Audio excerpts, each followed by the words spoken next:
கடந்த நேர்காணல்ல கடைசி காலத்தை குறித்து அநேக காரியங்களை நாம் கேட்டோம். இந்த நாளிலும் கூட இந்த முடிவின் துவக்கத்தின் 2ஆம் பகுதியில நாம் அநேக காரியங்களை கேட்டு தெரிந்து கொள்வோம். அதற்கு முன்பதாக இந்த நிகழ்ச்சியிலே நம்மோடு இணைந்திருக்கிற ஊழியரை நாம் வரவேற்போம். சகோதரர் MD ஜெகன் அவங்க நம்முடைய நிகழ்ச்சியில வந்ததற்காக ரொம்ப சந்தோஷம். எப்படி இருக்கீங்க பிரதர்? கர்த்தருடைய கிருபையில ரொம்ப நல்லா இருக்கிறோம். நீங்க எப்படி இருக்கீங்க? கர்த்தருடைய கிருபையில நல்லா இருக்கும். ஊழியெல்லாம் எப்படி போகுது? காட்ஸ் கிரேஸ் நல்லா போயிட்டு இருக்குது. கடைசி கால ஊழியங்கள் ஆண்டு நடத்திட்டு இருக்கிறார். ரொம்ப சந்தோஷம் பிரதர். கடந்த நேர்காணல்ல நம்ம கடைசி காலத்தை குறித்து, ரகசிய வருகையை குறித்து, ரட்சிப்பை எப்படி காத்து கொள்ள வேண்டும் என்பதை குறித்து அநேக காரியங்களை குறித்து நாம் பார்த்தோம். இந்த நாளிலும் கூட இந்த முடிவின் துவக்கத்தை குறித்து அநேக காரியங்களை நாம் கேட்டு தெரிந்து கொள்ள போகிறோம். இந்த நாளிலே நான் உங்களிடத்தில் வைக்கிற கேள்வி என்னவென்றால், கடைசி காலம் என்று போன எபிசோட்ல பார்த்தோம். இயேசு சீக்கிரமா வரப்போறார் என்பதை நாம் கவனித்தோம்.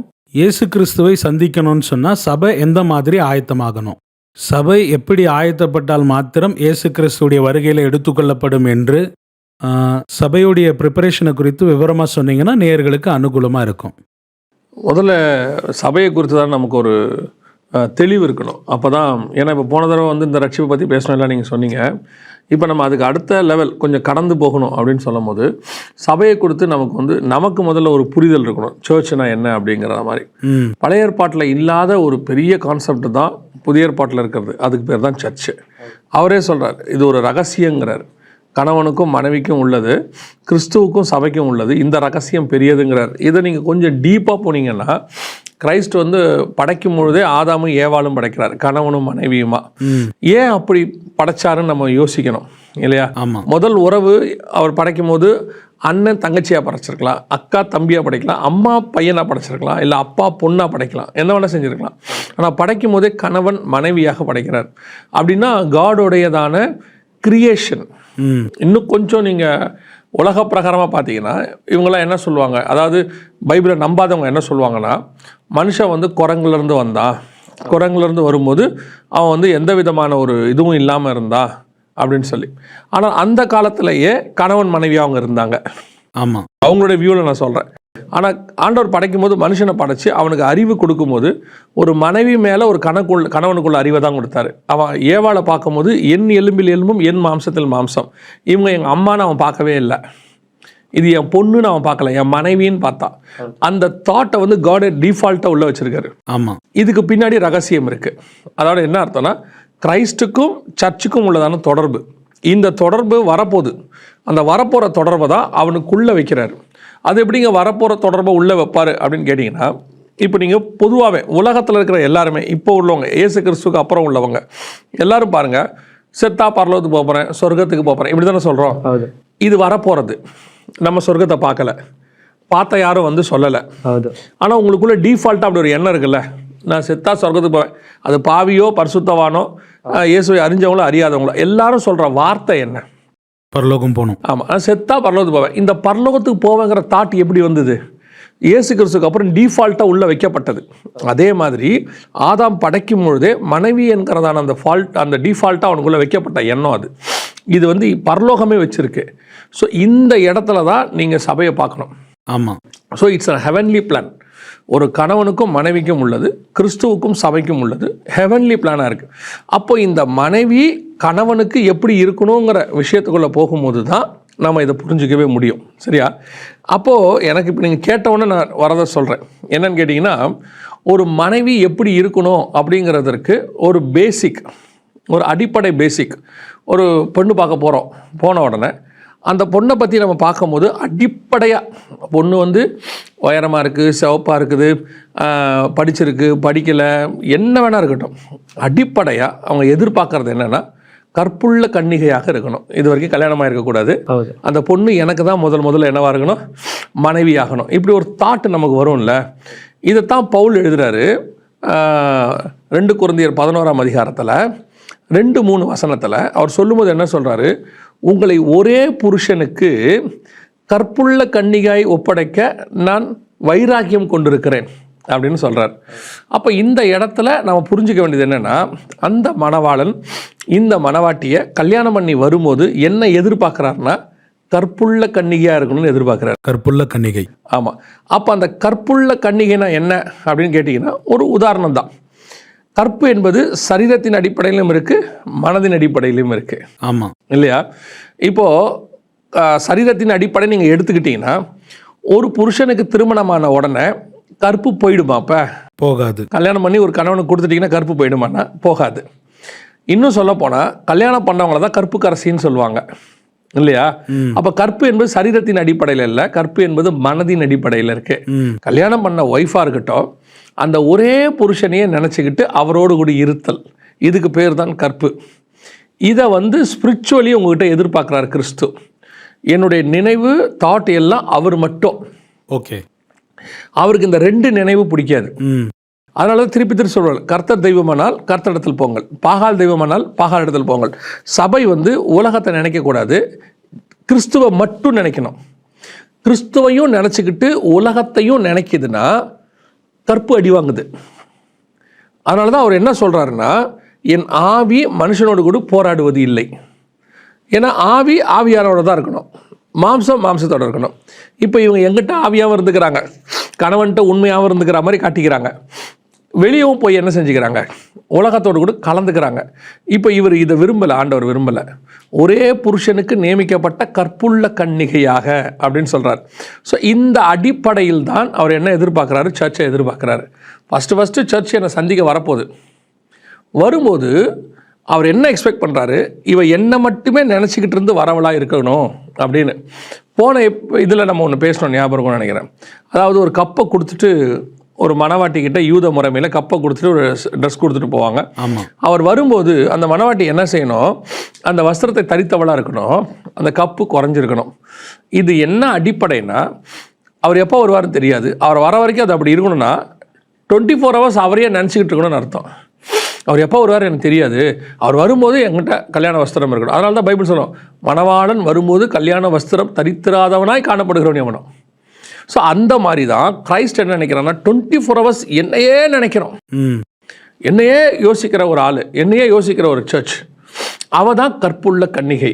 ஆனால் பிரதர், இப்போ என்னன்னா இந்த கரண்ட் சினாரியோவில் சர்ச்செல்லாம் என்ன யோசிக்கிறாங்கன்னா, நம்ம உண்மையாகவே அப்படி இருக்க வாய்ப்பு இருக்கா? ஏன்னா நம்ம இந்த செக்குலர் வேர்ல்டில் வாழ்கிறோம், வெளியே நம்ம பல ஜனங்களோடு பழகிறோம், இப்படியெல்லாம் உண்மையாகவே வாழ முடியுமா? இதெல்லாம் சிலரால் மட்டும்தான் முடியும், நாம் ப்ராக்டிக்கலாக இதை நம்ம லைஃப்பில் அப்ளை பண்ண முடியுமா அப்படின்னு ஜனங்க கேட்குறாங்க. ஸோ இதுக்கு நீங்கள் என்ன சொல்கிறீங்க? இப்போது ஒரு பீரியடில் கணவன் வேலைக்கு போவார். ஆமாம், போவாங்க. ஆனால் அந்த கூட வேலை செய்கிற எந்த மனைவியும் அவர் நினைக்க மாட்டார் தானே, நினைக்கக்கூடாது இல்லை. ஆமாம், வீட்டில் இருக்கிற மனைவியை மட்டும்தானே நினச்சிக்கிட்டு வரணும். ஆமாம். இப்போ மனைவிகளும் வேலைக்கு போகிறாங்க, போயிட்டு வரும்போது ஆஃபீஸில் இருக்கிற யாரையுமே நினைக்கக்கூடாது, வீட்டில் இருக்கிற கணவனை மட்டும் நினைக்கணும். கரெக்ட் தானே? கரெக்ட். இப்போ காலம் கெட்டு போச்சு, இன்றைக்கி அப்படிலாம் இல்லை, லிவிங் டுகெதர் இருக்குது, வீக்கெண்ட்ஸ் வெளியே போகிறாங்க, இன்றைக்கி இதெல்லாம் ரொம்ப சகஜம்னு சொல்லி நீங்கள் உங்கள் மனைவி அப்படி வந்தால் இன்றைக்கி உள்ள உலகம் அவங்க ஒத்துப்பாங்களா? மாட்டாங்க. தங்கள் கணவர் அப்படி போயிட்டு இருந்தால் ஒத்துப்பாங்களா? என்ன காலம் மாறினாலும் எப்படி இருந்தாலும் என் மனைவி எனக்கு தான், என் கணவர், அப்படி ப்ராட் மைண்டு வந்தால் நீங்கள் சரியில்லைன்னு அர்த்தம். என் கணவர் யார்கிட்ட வேணால் போயிட்டு வரட்டும், ஆனால் வீட்டுக்கு வரும்போது அது தப்பு, ராங். அப்போ அதே மாதிரி தான் இன்றைக்கி உள்ள காரியத்தில் சபை உலகத்தோடு போய் கலந்துட்டா வேறு வழி இல்லை, இதான் ப்ராக்டிக்கல்னா இட்ஸ் அ ராங் தாட். உங்கள் தாட்டே ராங். ஆமாம். என்ன தான் டெவலப் ஆனாலும், என்ன தான் நீங்கள் அட்வான்ஸ் ஆனாலும், மாடர்னைஸ் ஆனாலும் இந்த வசனம் மாறாது, இந்த தாட் உங்களுக்குள்ளே மாறாது என்னைக்கு இருந்தாலும். சரி, ஏன் கணவன் டிவோர்ஸ் பண்ணுறான்? அவ்வளோ ப்ராட் மைண்டாக இருக்கிறவன் ஏன் டிவோர்ஸ் பண்ணுறான்? என் மனைவி எனக்கு ஏற்ற மாதிரி எனக்கே இருக்கணும்னு நினைக்கிறதுனால தானே இந்த பிரச்சனை வருது. அந்த டிவோர்ஸ் நடக்குதுன்னா அவனுக்குள்ளே அந்த தாட் இருக்குது தானே, ஓ என் மனைவி யார்ட்டையும் இருக்கக்கூடாது, எனக்கு மட்டும், என் கணவர் எனக்கு மட்டும், அந்த தாட் இருக்குல்ல, அந்த தாட் ஏன் கிறிஸ்துவுக்கு இருக்கக்கூடாது? ஸோ அவர் என்ன நினைக்கிறாரு, என்ன தான் நீங்கள் மாடர்னைஸ் ஆகி உலகம் எப்படி தான் போகட்டும், இன்டர்நெட்டு, சேட்டிலைட்டு என்ன வேணா இருக்கட்டும், என் சபை என்னை மட்டும் தான் நினைக்கணும். சுற்றி இருக்கிறவங்கள வச்சுக்கிட்டுலாம் நீங்கள் என்ன கணக்கு பார்க்கக்கூடாது. உலகம் கெட்டு போச்சு. உலகம் எந்த நாளில் கெடலை? எல்லா காலத்திலையும் கெட்டு. என்னைக்கு அவன் பழம் சாப்பிட்டானோ அன்றைக்கே உலகம் கெட்டுருச்சு. என்னைக்கு இருந்தாலும் சாத்தான் கெட்டவன் தான், என்னைக்கு இருந்தாலும் உலகம் கெட்டது தான். இந்த பூமி கெட்டதாக தான் இருக்கும். அவைகளுக்கு நடுவில் நான் எப்படி இருக்கிறேன்றது தான். பூமி சீர்கேடும் ஒழுங்கினமாக இருந்தது. நோவா தேவனோடு கூட சஞ்சரித்து கொண்டிருந்தான். சோதோம் முழுக்க பாவத்தில் இருந்தது. லோத்து நீதிமானாக இருந்தான். நாசரேத்து முழுவதும் தப்பாக இருந்தது. இயேசு நாசரேத்திலிருந்து நன்மை உள்ளவராய் காணப்பட்டார். இதைத்தான் இன்னைக்கு சர்ச்சுக்கிட்டானவர் எக்ஸ்பெக்ட் பண்ணுறார். சர்ச்சு உலகம் எப்படி வேணால் இருந்துட்டு போட்டோம், சர்ச்சு உலகத்தோடு கலக்கக்கூடாது. இன்னும் சிலர் என்ன சொல்கிறாங்கன்னா, நான் ஆத்மா ஆதாயப்படுத்த சில காரியங்களை காம்ப்ரமைஸ் ஆகணும். ஒரு ஒர்க்கில் இருக்கலாம், இல்லை ஸ்கூலில் காலேஜில் எங்கேயோ ஒரு இடத்துல எங்கேயோ பார்ட்டி கூப்பிடுறாங்க, அவர்களை ஆதாயப்படுத்தும்படி நான் காம்ப்ரமைஸ் ஆகிறேன் அப்படின்னு சிலர் சொல்கிறாங்க. அவங்களுக்கு என்ன சொல்கிறீங்க? சரி, இப்போ ஒருத்தர் குடிகாரர் ரட்சிக்கணும்ட்டு நீங்கள் அவர் போய் கூட உட்காந்து குடிச்சிட்டே சுவிசேஷம் சொல்லுவீங்களா? இல்லை. ஒரு டாஸ்மாகில் ஒருத்தர் இருக்கார், நம்ம ரட்சிக்கல் நடத்தணும், குடிச்சிட்டே இருக்காங்க. ஒருத்தர் விபச்சாரத்தில் இருக்கிறாங்க, அவங்கள ரட்சிக்கணும், அதனால் அவங்களோட நீங்கள் விபச்சாரத்துக்கு போவீங்களா? இல்லை. இல்லை, உங்கள் ஸ்டாண்ட் இதுதான்.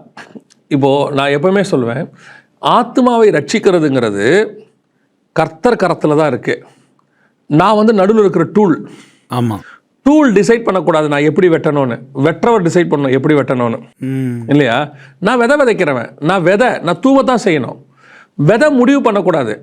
ஆமாம், விதைக்கிறவர் முடிவு பண்ணணும், எங்கேருந்து விளைக்கணும், என்ன பண்ணணும், எப்படி நீர் பாய்ச்சணும், எப்படி கிளை நறுக்கணும், எப்படி களை நறுக்கணும், எல்லாம் அவருக்கு தெரியும். விதை வேலை என்ன? கொண்டு போய் விழுறது. நீ விழு, முளைய பண்ணுகிறவர் கர்த்தர். இன்றைக்கி இவங்க அந்த பாரத்தை கையில் எடுத்துக்கிட்டாங்க. தேவனை விட இவங்களுக்கு பாரம் ஜாஸ்தி ஆயிடுச்சு. எப்படியாக ரட்சிக்கிறதுக்கு என்ன பண்ணணும், என்ன முயற்சி. இது இவங்க ராங்காக காடை தப்பாக ப்ரொஜெக்ட் பண்ணுறாங்க. ஆமாம், நீங்கள் அவ்வளோ கஷ்டம்லாம் பட வேண்டாம். நீங்களா ஆத்மாக்களுக்கு ரத்தம் சிந்துனீங்க, நீங்கள் சிலுவை சுமந்தீங்களா, நீங்கள் அடி வாங்கினீங்களா? ஒன்றுமே கிடையாதுல்ல. அதை அவர் செஞ்சு முடிச்சிட்டார் தானே. அந்த இப்போ நீங்கள் சொல்ல போகிற ஆத்மாக்காக சிலுவை சுமந்து அடி வாங்கி திட்டு வாங்கி தாடி மயிரை பிடிக்க இழுத்தது, மரணத்து உயிரோடு அவர் எழுந்துட்டார். ஆமாம், நீங்கள் என்ன பண்ண போறீங்கன்னா இதெல்லாம் அவர் செஞ்சுட்டாருன்னு சொல்லத்தான் போகிறீங்க. ஆமாம், சொல்கிறவங்க ஏன் மாடிஃபை பண்ணுறீங்க? நான் சொல்லுங்க, புரியுதா? ஆமாம். இப்போது நீங்கள் உங்கள் பையனை போய் ஒரு முடிவெட்டுற கடையில் உட்கார வைக்கிறீங்க. முடிவெட்டுற கடையில் உட்கார வைக்கும் போது அவர் முடி வெட்டுறாரு. உங்கள் இஷ்டப்படி வெட்டுவாரா, அவர் இஷ்டப்படி வெட்டுவாரா? ஏன் இஷ்டப்படி? உங்க இஷ்டப்படி தானே வெட்டணும். நீங்க தானே அப்பா. ஆமாம், அப்பா இஷ்டப்படி தானே பையனுக்கு செய்யணும். ஆமாம், அவரு இப்பத்தி ஸ்டைலில் வெட்டி காட்டுறான் பாருங்க அப்படின்ட்டு மொத்தத்தையும் ஃபுல்லாக அடிச்சு மேலே மட்டும் வச்சாருனா நீங்கள் சொல்லுவீங்க அதை உன் பையனுக்கு வெட்டிக்க, ஏன் பையனுக்கு ஏன் இஷ்டப்படி வெட்டு. ஆமாம், இல்லையா? ஆமாம். அவர் மனைவிக்கு நீங்கள் ஏன், மனவாட்டிக்கு நீங்கள் ஏன் இவ்வளோ பாடுபடுறீங்க? நான் எதையாவது யோசிச்சு நூதனமாக செய்கிறேன், புதுசாக செய்கிறேன், இன்னைக்குள்ள ட்ரெண்டுக்கு செய்கிறேன், யூத்தை கவர் பண்ணுற மாதிரி செய்கிறேன், அவங்களுக்கு இப்படி பாட்டு போட்டால் தான் பிடிக்கும், இப்படி டான்ஸ் ஆனால் தான் பிடிக்கும். இது எல்லாமே ஒரு இடத்துல ராங் ரிசல்ட் கொடுக்கும். ஆமாம், எந்த ஒரு விஷயத்துலையும் ஆரம்பத்தில் ஒரு ரைட் ரிசல்ட் கொடுக்கும். இதை வச்சுக்கிட்டு நீங்கள் என்ன பண்ண முடியாது, ரொம்ப லாங் ரன் ஓட முடியாது.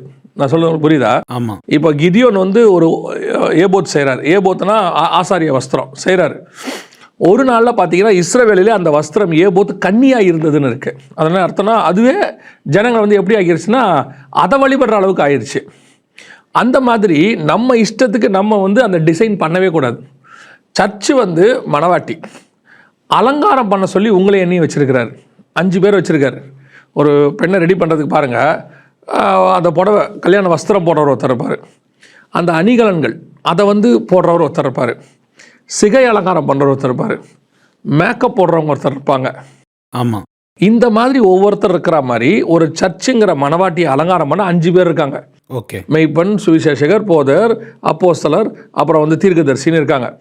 இவங்க 5 பேரும் சேர்ந்து அந்த பொண்ணை ரெடி பண்ணணும். ஆனால் எதுக்கு ரெடி பண்ணணும்னா கணவனுக்கு பிடிக்கிற மாதிரி ரெடி பண்ணணும். ஆமாம், இவங்க ஆளுக்கு இது அவருக்கு பிடிக்கும், இது அவருக்கு பிடிக்கும், இஷ்டப்படிக்கணும் நிறுத்தினா அந்த ஆள் வேணான்ட்டாருன்னா, இதுன்னு எனக்கு இப்படி பண்ணி வச்சுருக்கீங்க, எனக்கு இந்த பொண்ணு வேணாம் அப்படின்ட்டாருன்னா எவ்வளோ பெரிய ஃபைனல் ஆகிடும்ல. எனக்கு ரொம்ப பிடிச்ச ஒரு எக்ஸாம்பிள் இருக்குது பைபிளில். என்னென்னு கேட்டால், சூசான் அரண்மனைக்கு அந்த 127 நாட்டிலேருந்து எல்லா பொண்ணையும் கூப்பிட்டு வந்துடுவாங்க. கூப்பிட்டு வந்துட்டு இவங்க எல்லாருமே அழகிகள், அதாவது இம்பார்ட்டண்ட் அழகிகள். இவங்க எல்லாருமே கற்புள்ளவர்கள். அத்தனை பேரும் கொண்டாந்தாச்சு. கொண்டாந்துட்டு அத்தனை பேர்லையும் எஸ்தர் மட்டும் செலக்ட் ஆவாங்க. ஸோ இவங்க 2 பேருக்கும் உள்ள மேஜர் டிஃபரன்ஸ் என்ன, ஏன் இவங்கள பேர் செலக்ட் ஆகலை? இப்போ நீங்கள் பாருங்கள், உசைன் போல்ட் நல்லா ஓடி ஜெயிச்சிடுறாரு. நீங்கள் உசைன் போல்ட்டை போய் கேட்பீங்கள்ல, நீங்கள் மட்டும் இப்படி ஓடுறீங்க, என்ன ப்ராக்டிஸ் பண்ணுறீங்க, என்ன சாப்பிட்றீங்க எல்லாம் கேட்பீங்களா? அந்த மாதிரி இந்த ரிசல்ட்டை பார்க்கணும். இவ்வளோ பேரும் அழகிகள், இவங்களுக்கும் எஸ்தருக்கும் பெரிய டிஃபரன்ஸ் ஒன்றுமே இல்லை. எல்லாரையும் கொண்டு வர மாதிரி தான் எஸ்தரையும் கொண்டு வந்தாங்க. ஆனால் எஸ்தரை மட்டும் ராஜாவுக்கு பிடிக்குது. ஏன், என்ன காரணம் அப்படின்னு பார்த்தீங்கன்னா, அத்தனை பேருக்கும் எஸ்தருக்கும் உள்ளதான ஒரு மேஜர் டிஃபரன்ஸ் இருக்கும். பார்க்கறதுக்கு ரொம்ப சிம்பிளாக இருக்கும் பைபிளில். என்னன்னு கேட்டிங்கன்னா, எல்லாரையும் ரெடி பண்ணுவாங்க. ரெடி பண்ணும்போது எல்லா பெண்களுக்கும் ஒரு சுய சாய்ஸ் இருக்குது. இப்போ ஒரு உதாரணத்துக்கு சொல்கிறேன், ராஜா கிட்ட அவங்க போய் அவங்களோட ப்ரெசன்ட் பண்ணணும். இப்போ இந்த பெண்களுக்கு வந்து என்ன இருக்குன்னு கேட்டிங்கன்னா, ஒரு சாய்ஸ். நீங்கள் ராஜாவை இம்ப்ரெஸ் பண்ணுறதுக்கு நீங்கள் என்ன வேணால் கேளுங்க, உங்களுக்கு நாங்கள் தரோம். நீங்கள் என்ன செய்யுங்க, ராஜாவை இம்ப்ரெஸ் பண்ணிவிடுங்க. பிடிச்சிருச்சுன்னா ராஜா அவங்கள ராஜகுமாரத்தை ஆக்கிடுவார் அப்படின்னு சொன்ன உடனே அங்கே வசனம் இருக்குது, கன்னி மாடத்திலிருந்து அரண்மனைக்குள் பிரவேசிக்கிற அத்தனை பேருக்கும் அவங்க என்ன கேட்டாங்களோ அது கிடைக்கும் அப்படின்னு இருக்கு. ஸோ எல்லாரும் என்ன பண்ணுறாங்க, அத்தனை பேருமே ராஜாவை இம்ப்ரெஸ் பண்ணுறதுக்கு தான் இப்போ என்ன செய்கிறாங்க, முயற்சிக்கிறாங்க, எல்லாத்தையும் வாங்கிக்கிறாங்க. இப்போ இவங்க எல்லாம் வீட்டுக்கு போகும்போது கேட்டாங்கன்னா அது வீட்டுக்கு கொண்டு போகிறது. இப்போ இவங்க எல்லாம் ரூம்குள்ளே போகிறாங்க, ராஜாவை பார்க்க போகிறாங்க. அப்போ பார்க்க போகும்போது இவங்க அத்தனை பேரும் கேட்கறது எதுக்காக, ராஜாவை இம்ப்ரெஸ் பண்ணுறதுக்காக தான் உள்ளே போகிறாங்க. ஆமாம், ராஜா கிட்ட போய் கேட்கல, ஆமாம், வெளியே ராஜாவை பார்க்க போகிறதுக்கு கேட்குறாங்க.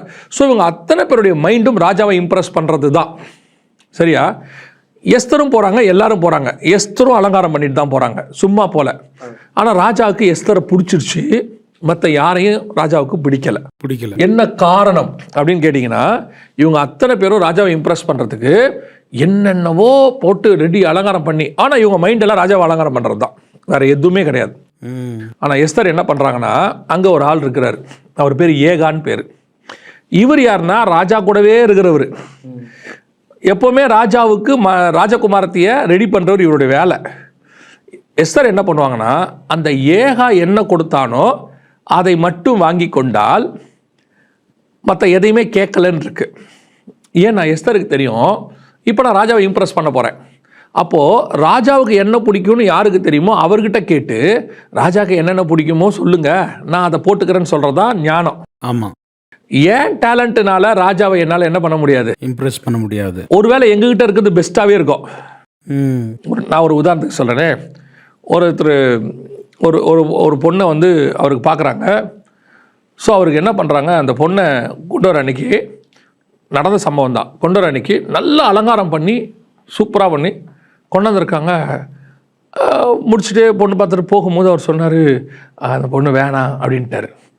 ஏன் வேணான்ட்டார் அப்படின்னு சொல்லி கேட்டபோது, பொண்ணு ரொம்ப கலராக இருக்குது, எனக்கு கலரான பொண்ணு பிடிக்காது, கொஞ்சம் மாநிறமாக தான் இருக்கணும், எனக்கு அதான், எல்லாருக்கும் கலர் தானே பிடிக்கும், எனக்கு மாநிறம் தான் பிடிக்கும். இதை இப்படி சொல்கிறீங்க. இவங்க என்ன பண்ணியிருக்காங்க, அந்த மாநிறமான பொண்ணை பார்க்க வரோன்னு சொல்லிட்டு நல்ல கலர் ஆக்கியிருக்காங்க, மேக்கப்பெல்லாம் போட்டு கலர் ஆக்கியிருக்காங்க. வந்தான்னா அந்த மேக்கப்பில் யாருக்கு பார்த்தாலும் அந்த அம்மாவுக்கு பிடிக்கும், இவருக்கு பிடிக்கல. ஏன்னா பிடிக்கல உனக்கு, எனக்கு ரொம்ப கலராக பிடிக்காது. அதே மாதிரி தான் ராஜாவுக்கு ஒரு மைண்ட் இருக்கு, எல்லாருக்கும் பிடிக்கிறது ராஜாவுக்கு பிடிக்கணுன்ற அவசியம் இல்லை. ஆனால் ராஜாவுக்கு என்ன பிடிக்கும்னு ஏகாவுக்கு தெரியும். ஏன்னா ராஜாவோடையே இருக்கிறார் அவர். ராஜாவுக்கு என்ன பிடிக்கும், என்ன கலர் ட்ரெஸ் போட்டால் பிடிக்கும், எந்த மாதிரி இருந்தால் பிடிக்கும். சிலருக்கு நல்லா அலங்காரம் பண்ணால் பிடிக்கும், சிலருக்கு அலங்காரம் பண்ணால் பிடிக்காது, சிம்பிளாக இருந்தால் பிடிக்கும். ஆமாம். இந்த விஷயம் எஸ்தருக்கு தெரியுது. ஏகாவை கேட்போம், ஏகா என்ன கொடுக்குறாரோ அதை வாங்கி போட்டுப்போம், நம்ம போவோம். இப்போ எஸ்தர் ஏகா கொடுத்ததை அன்றி வேறு ஒன்றையும் கேட்கவில்லைன்னு இருக்குது. போட்டுட்டு போகிறாங்க. போனால் ராஜாவுக்கு ரொம்ப பிடிச்சிருச்சு. ஏன்னா ஏகா என்ன பண்ணுறாரு, இது பார், நான் ஒரு உதாரணம் சொல்கிறேன், அப்படி இல்லை உதாரணம் சொல்கிறேன் பார், ராஜாவுக்கு டார்க் கலர் பிடிக்காது, நல்லா லைட் கலராக போட்டுப்போம். இது மாதிரி ராஜாவுக்கு ரொம்ப நகை போட்டால் பிடிக்காது, சிம்பிளாக போட்டுப்போம். அதே மாதிரி இந்த இடத்துல ஒரு சின்ன செயின் போட்டுக்கோ, ரொம்ப போடாத, ராஜாவுக்கு சிம்பிளாக இருந்தால் பிடிக்கும். அதே மாதிரி கையில் வளையல் இந்த கலரில் போடு. இப்படி ஒவ்வொன்றா ராஜாவுக்கு ஏற்ற மாதிரி இந்த அம்மா அலங்காரம் பண்ணி நிறுத்தினா ராஜாவுக்கு பார்த்தவொன்னே பிடிச்சிருச்சு. ஏன்னா தலையில் இப்படி கொண்டை போட்டால் தான் ராஜாவுக்கு பிடிக்கும், இப்படி வரனா பிடிக்காது. ஏகா என்ன பண்ணுறாரு, கொண்டை போட்டு அனுப்புகிறாரு. ஒரு உதாரணத்துக்கு சொல்கிறேன், இவங்கெல்லாம் இப்படி வாங்கிட்டு போகிறாங்க. பார்த்தோன்னே நமக்கு பிடிச்ச கொண்டை. அப்படியே கீழே பார்த்தா சார் நான் லைட்டாக மேக்கப் போட்டிருக்கு, ஃபவுண்டேஷன் மாதிரி தான் இருக்குது, அப்படிக்கிட்டலாம் வரல, நைஸ் கேர்ள், புடவை பாரு, நான் எனக்கு பிடிச்ச அதே மெரூன் கலர். இப்படி ஒவ்வொன்றா பார்த்த உடனே இவதாண்டா ராஜகுமாரி தின்ட்டார் அவர், இவ்வளோதான்ட்டார். இதை அப்படியே நீங்கள் ஸ்பிரிச்சுவலாக எடுக்கணும், அதான் புக்கு, அதனால தான் இது பைபிளில் இருக்குது. இந்த ஏகா யாரும் இல்லை, உங்களுக்கு இருக்கிற ஆவியானவர், சபையை நடத்துகிற ஆவியானவர். ஆவியானவர் சபைகளுக்கு சொல்லுகிறதை காதுள்ளவன் கேட்க கடவன். எதுக்கு ஆவியானவர் சபைக்கு சொல்றாருன்னா, இந்த மணவாட்டி அந்த ராஜா கிட்ட போகுது. ஆமா, அந்த ராஜாக்கு என்ன பிடிக்கும்னு இந்த ஏகா இந்த ஆவியானவருக்கு தான் தெரியும். ஏன்னா கர்த்தரே ஆவியானவர், இவருக்கு தான் தெரியும். ஆமா, இவரு அந்த ராஜாக்கு ஏற்ற மாதிரி இதை அலங்காரம் பண்ணுவார். இது என்ன செய்யுது, சர்ச்சு மற்ற பெண்களை போல ராஜாவை தான் இம்ப்ரெஸ் பண்ணணும், ராஜாக்காக தான் செய்யுது, ஆனால் தான் இஷ்டப்படி செய்யுது. தன்னுடைய ஞானத்தை யூஸ் பண்ணுது. இப்படி போட்டு இப்படி தொங்க விடுவோமா, ஒருவேளை ராஜாவுக்கு பிடிச்சா? இப்படி சரடா போட்டுப்போமா, ஒருவேளை ராஜாவுக்கு பிடிச்சா? ஒருவேளை ராஜாவுக்கு எல்லோ கலர் பிடிக்குமோ, நம்ம எல்லோ கலரில் போட்டுக்கலாமா? இப்படி இதுவே யோசிச்சு ஆனால் இது என்ன சொல்லுதுன்னா, எல்லாமே யாருக்காக தான் பண்ணுறேன்? ஆண்டவரை இம்ப்ரெஸ் பண்ணுறதுக்கு. இதுதான் இன்னைக்கு ஊழியங்களில் 2 வகை. எல்லாருமே ராஜாவை இம்ப்ரெஸ் பண்ணுறதுக்கு தான் செய்கிறாங்க. ஆனால் ராஜாவுக்கு பிடிக்குமா பிடிக்காதான்னு தெரியாமல் செய்கிறாங்க. ஆமாம். ஆனால் ஒரு கூட்டம் இருக்கு, ஆவியானவர் என்ன சொல்கிறாரோ அது மட்டும் செய்யும். அது எங்கே இருக்குன்னா இந்த பைபிளில் இருக்கு, ஆவியானவர் சொல்கிறது. ஏன்னா வசனம் என்ன சொல்லுதுன்னா, சத்திய ஆவியானவர் உங்களுக்குள்ள வரும்போது சகல சத்தியத்தில் உங்களை நடத்துவார். அவர் உங்களை சகல சத்தியத்துக்குள்ள நடத்துவார். ஏன்னா அந்த வசனத்தில் இன்னொன்று இருக்கு, அவர் சுயமாய் ஒன்றும் பேசாமல் என்னிடத்திலிருந்து எடுத்து உங்களுக்கு போதிப்பார். ஆமாம். அதோட அர்த்தம் என்னன்னா, எனக்கு பிடிச்சதெல்லாம் நான் அவர்கிட்ட சொல்லுவேன், அவர் உங்களுக்கு சொல்லுவார். நீங்கள் அவருக்கு பிடிச்சதை செய்யுங்க, அப்போ எனக்கு பிடிச்சது உங்ககிட்ட வந்துடும். ஆமாம், புரியுதா? அப்போ இன்னைக்கு சபைகள் இந்த 2 பிரிவாக பிரிஞ்சிருக்கு. இப்போ நீங்கள் கேட்டீங்கல்ல, அவங்க இஷ்டப்படி செய்கிறாங்க, எல்லாம் பண்ணுறாங்க, உலகத்தோட கலக்கிறாங்க, இவங்கெல்லாம் அதுதான். இவங்க எல்லாருமே என்னன்னா, தப்பான மோட்டிவில் செய்யலை, ஆனால் ராங் ரூட்டில் செய்கிறாங்க. ஆமாம். ஒரு உதாரணத்துக்கு சொல்கிறேன். இப்போ ஃபார் எக்ஸாம்பிள், இதே மங்களூருக்கு வராங்க, இல்லை பெங்களூருக்கு வராங்க.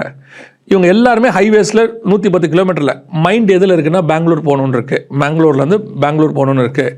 ஆனால் இவங்க கோவா போயிட்டுருக்காங்க, ஆனால் ஹைவேஸில் தான் போகிறாங்க, பாட்டு பாடிக்கிட்டே போகிறாங்க. இவங்க மோட்டிவ் எல்லாம் எப்படியாவது பெங்களூர் போயிடணும்.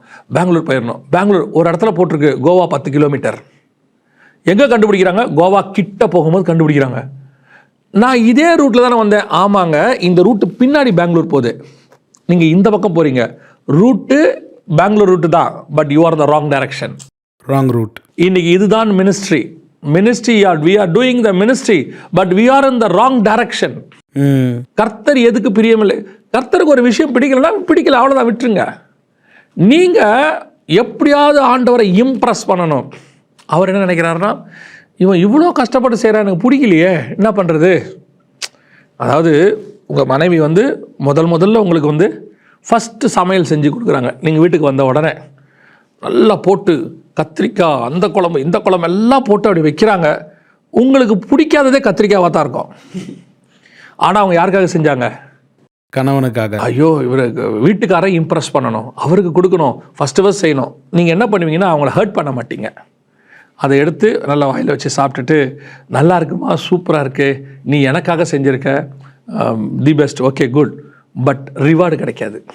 அவர் என்ன சொல்லுவோம், எல்லாம் பேசிட்டு அப்புறமா ஒரு நாள் பொறுமையாக இருக்கும்போது, அம்மா எனக்கு கத்திரிக்காவே பிடிக்காது, உனக்காக தான் நான் ஓகே சொன்னேன், பட் இன்னொரு வாட்டி செய்யாத, எனக்கு அது பிடிக்காது. என்னங்க நீங்கள் ஃபஸ்ட்டே சொல்லியிருக்கலாமே, உன்னை கஷ்டப்படுத்த வேணாம் தான் விட்டேன், நீயும் முதல்ல எனக்காக செய்கிற. ஃபார் எக்ஸாம்பிள், தாவீது ஆலயம் கட்டுறாரு, ஆண்டவர்கிட்ட கேட்குறாரு. ஆமாம். ஆண்டவரே, உமக்கிட்ட ஒரு ஆலயம் கட்டணும். காட் திருப்பி கேட்குற கேள்வி, உன்னை நான் கேட்டேன்றாரு. உன்னை நான் கேட்டேன் இல்லை, வேறு யார்ட்டையாவது கேட்டேன்? இத்தனை கோத்திரம் இருக்க, ஒருத்தங்கிட்ட போய் கேட்டேன்? நான் யாரையுமே ஆலயம் கேட்கல, நீ ஏன் எனக்கு ஆலயம் கட்டுற? ஏன்னா அந்த கூடாரம் என்பது வரப்போகிற இயேசு கிறிஸ்துவோட மாடல். ஆலயத்தில் அந்த மாடலை கொண்டு வர முடியாது. ஆமாம், ஹெவன்லி மாடல். அப்போ ஹெவன்லி மாடலோட நான் ஒரு கூடாரம் கொடுத்துருக்கேன். உனக்கு இந்த ஹெவன்லி விஷன் இல்லை. விஷன் இல்லாமல் இவர் நான் கூடாரத்தில் இருக்காரு, நான் கல் வீட்டில் இருக்கிறேன், இவருக்கும் கல்லில் நான் வீடு கட்டுவேன் அப்படின்னு இப்போ இவர் பார்க்குறாரு. இவன் கேட்டது ஆசையில் தான் கேட்டான். ஆமாம், இவன் கேட்டது ஆசையில் தான் கேட்டான். சரி, ஓகே, கட்டிக்கோ, உன் பையனை வச்சு கட்டு. எல்லாம் கட்டியாச்சு, இப்போ ஆலயம் கட்டியாச்சு. இந்த 2025 வரைக்கும் எந்த இடத்துக்கு சண்டை நடக்குது? ஆலயத்துக்காக தான் சண்டை. ஆலயம் இருக்கிற இடத்துக்கு தான் சண்டை நடக்குது. ஆமாம், அந்த இடம் எனக்கு வேணும், அந்த இடம் எனக்கு வேணும், 2 பேரும் அதுக்கு தான் அடிச்சுக்கிறாங்க. ஆமாம். கூடாரம் அந்த இடத்துக்கு கேட்க மாட்டான் பாருங்க. கூடாரம் இட்ஸ் டிராவல். ஆமாம், எந்த இடத்தையும் நீங்க என்ன பண்ண மாட்டீங்க, கேட்க முடியாது. இதுதான் கூடாரம் இருந்த இடம் கேட்க போறதில்ல. அது டிராவல், சண்டையே வராது. ஆமாம். நீங்க ஆசைப்பட்டு கேட்டதனுடைய முடிவு 2 நாடும் இன்னி வரைக்கும் சண்டை போட்டுக்கிட்டு இருக்கு. ஆமாம். இதே மாதிரி தான் என் இஷ்டத்துக்கு கர்த்தர் ஆசைப்பட்டு கேட்குறான்னு அனுமதி கொடுக்குறாரு.